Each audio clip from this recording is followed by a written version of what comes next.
The OSI teaches that everything in the universe happens according to the grand plan. But the stranger that arrived in Halcyon was an unplanned variable. From the moment he landed in Emerald Vale, his actions altered the course of history. The events on Tartarus brought about the end of the board's authority. But the board's mistakes would haunt the colony for decades to come. The damage they left behind would require the work of a generation to repair. Dr. Phineas Wells began reviving a handful of the Hope's colonists: engineers, scientists, technicians, and intellectuals. They were among the brightest minds the Earth had ever sent out into the stars. The Hope scientists and engineers woke up in a colony descending headlong into total collapse. With no way to return to Earth, they had no choice but to band together and devote themselves to the cause of saving Halcyon. The people of Halcyon were nothing if not hardy. In the absence of the board's authority, many of the colony's settlements banded together with a single purpose in mind: survival. Life was especially hard in the years to come. Some towns dissolved by attrition and starvation, but most of them found a way to carry on. In the years to come, Halcyon was forced to reckon with its newfound freedom. The board was gone, and for better or worse, the colony was responsible for its own destiny. Between MSI's worker-centric policies and the iconoclast's manpower, Sanjar and Zora were able to rally many of the Terra 2 townships to their cause. MSI's workforce swelled, and the iconoclasts enjoyed a significant surge in their ranks. The board was too distracted by infighting and internal politics to stop MSI from becoming a powerful corporation and a refuge for townships that might have fallen through the cracks. Consumed by paranoia, Lilia Hagen took Sublight Salvage in a controversial direction, openly accusing board officials of an extraterrestrial conspiracy.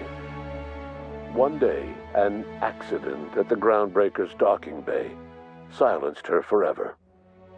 Time would tell if her replacement could keep the Sublight family together. Adelaide McDevitt replaced Reed Thompson as the leader of Edgewater. She and her followers transformed Edgewater in their image.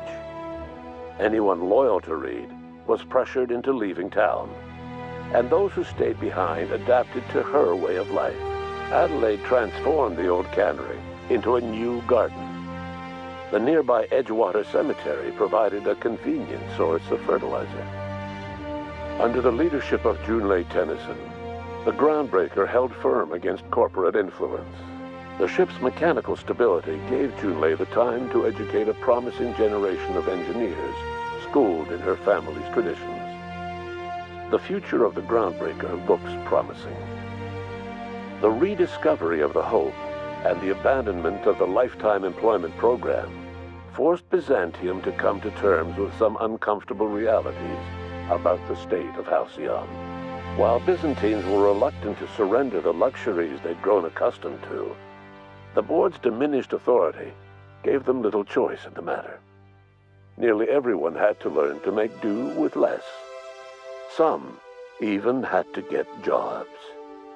It was a dark time indeed. Your influence shifted Ellie's perspective.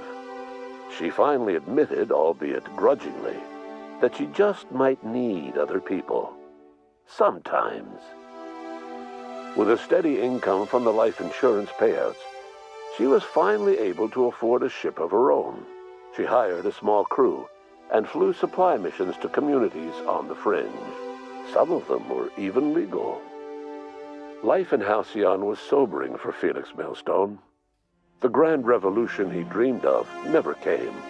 There was no great awakening for the colony, no celebrations in the streets. There was only the hard, desperate work of trying to repair a broken colony. Felix never had a head for numbers, but if there was labor to be done, he was there to help. Eventually, Felix realized that the work of a revolution was done with two hands. As much as he enjoyed his adventures aboard the Unreliable, the vicar, known as Max, eventually decided that it was time to move on, to live out the life he had sought so long to create. He knew there were many in the colony who carried burdens much worse than the ones he had struggled with, and he devoted himself to easing their suffering wherever he could. He only ever took up arms again to defend the defenseless.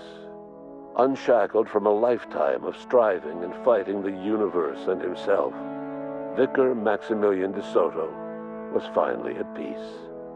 Though Parvati eventually grew comfortable aboard the Unreliable, she never quite came out of her shell. She seemed to prefer the company of Ada to the crew, and she could often be found neck-deep in cables and grease, telling Ada funny stories from her childhood. While the colony fell into chaos, she found an island of relative peace with Ada, and they formed an unusual bond. She decided to remain aboard the Unreliable permanently as its chief and sole engineer.